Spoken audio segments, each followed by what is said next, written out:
మానవ శరీరంలో మగవారికి 5 లీటర్ల రక్తం, అలాగే ఆడవారికి 4.5 లీటర్ల రక్తం అవసరం అవుతుంది.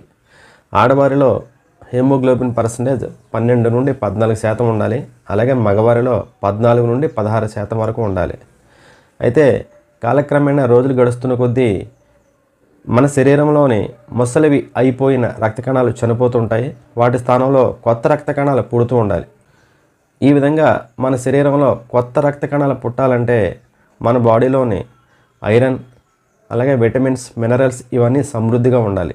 ఇవన్నీ సమృద్ధిగా లభించాలంటే మనం ప్రతిరోజు కూడా ఫ్రూట్ జ్యూస్ తాగుతూ ఉండాలి.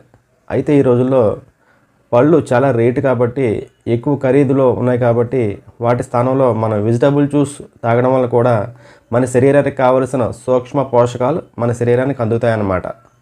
అయితే ఈ వెజిటబుల్ జ్యూస్ ఎలా చేసుకోవాలో ఇప్పుడు నేను చెప్తున్నాను. క్యారెట్, బీట్రూట్, అలాగే కీరదోస, నాటు టమాటా ఇవి నాలుగింటితోటి మనం వెజిటబుల్ జ్యూస్ తయారు చేసుకోవచ్చు.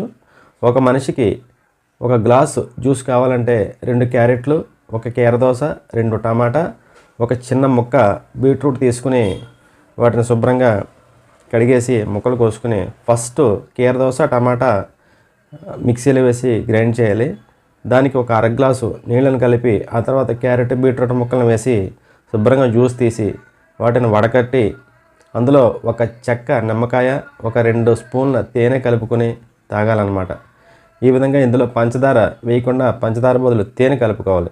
ఈ విధంగా వెజిటబుల్ జ్యూస్ తాగితే మన శరీరానికి కావలసిన సూక్ష్మ పోషకాలు, విటమిన్స్, మినరల్స్ అన్నీ సమృద్ధిగా లభించడమే కాకుండా మన శరీరానికి కావలసిన హీమోగ్లోబిన్ పర్సెంటేజ్ సమృద్ధిగా అందుతుంది. Thank you.